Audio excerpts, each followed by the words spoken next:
Olá, meu nome é Janaína Magon e hoje a gente vai falar um pouquinho sobre o que é a ansiedade. Muito se fala hoje em dia sobre esse transtorno e o quanto ele tem acometido muitas pessoas, desde jovens até adultos, pessoas idosas. Quando esse transtorno ele acomete essas pessoas, ele prejudica o seu funcionamento e atrapalha a sua rotina diária. Esse transtorno de que a gente tanto fala, ele é identificado como transtorno de ansiedade generalizada, ou o TAG. E eu vou falar no decorrer do vídeo só transtorno de ansiedade para ficar mais fácil da gente conversar. Então esse transtorno, ele geralmente começa a dar os seus sinais na infância ou na adolescência, mas também pode acontecer da pessoa apresentar os primeiros sintomas já jovem ou adulto. Então o que é o transtorno de ansiedade? Ele é caracterizado por uma ansiedade, uma preocupação excessivas, sem ter um motivo específico para isso. Então, por exemplo, no caso de uma pessoa que vai falar em público e ela fica ansiosa, preocupada com o que vai acontecer. O motivo não é específico, ele pode variar. E geralmente são coisas relacionadas à vida da pessoa. Então, uma preocupação com a família, uma preocupação financeira, com o trabalho, enfim. É uma preocupação excessiva com esses aspectos que prejudicam o seu funcionamento e por isso não é uma coisa saudável. Então, o curso do transtorno na vida do paciente ele é flutuante. Então, pode acontecer de ele ter uma melhora, depois ter um pico de ansiedade, depois voltar a ter uma melhora. Geralmente esses picos de ansiedade acontecem nos momentos de estresse da pessoa. Geralmente o transtorno ele é associado a algumas outras comorbidades, como por exemplo uma depressão, uma fobia específica, o transtorno do pânico.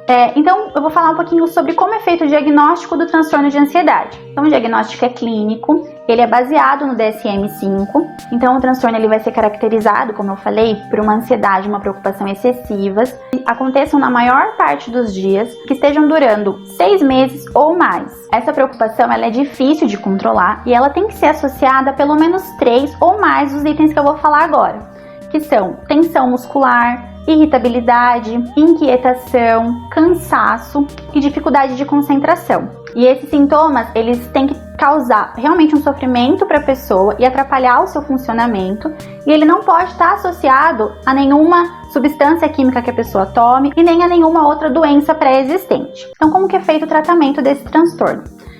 Geralmente é utilizado a abordagem psicoterapêutica e os remédios. Não necessariamente os remédios vão ser obrigatórios em todos os pacientes. Isso vai depender muito do grau que o paciente se encontra e do nível de sofrimento que ele está apresentando diante dessa situação. Então, geralmente, quando é feito a utilização de remédios, é iniciado um tratamento com o antidepressivo.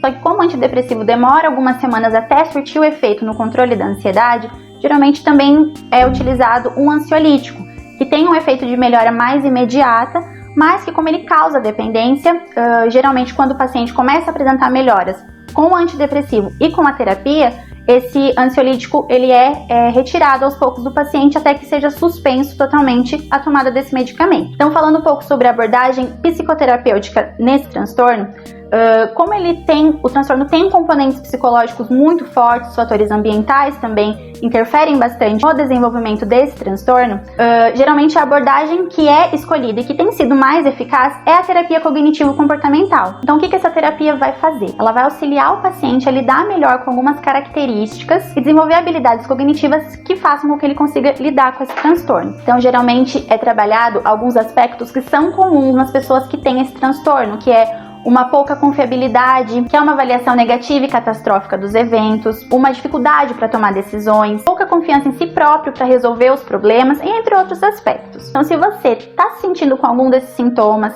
ou se você acredita que isso está realmente atrapalhando o seu funcionamento no seu dia a dia, eu recomendo de verdade que você procure por um especialista para que ele possa realmente te auxiliar no diagnóstico desse transtorno e, enfim, começar o seu tratamento e te ajudar na melhora desses sintomas. Eu espero que esse vídeo tenha te ajudado de alguma forma. Se você gostou, não esquece de deixar o seu curtir aqui embaixo. Se inscreve no canal se você ainda não é inscrito e ativa as notificações para você não perder nenhum vídeo. Me segue também no Instagram, que é @janaina.psico, para acompanhar mais conteúdos relacionados à psicologia. É isso, se cuidem e até mais!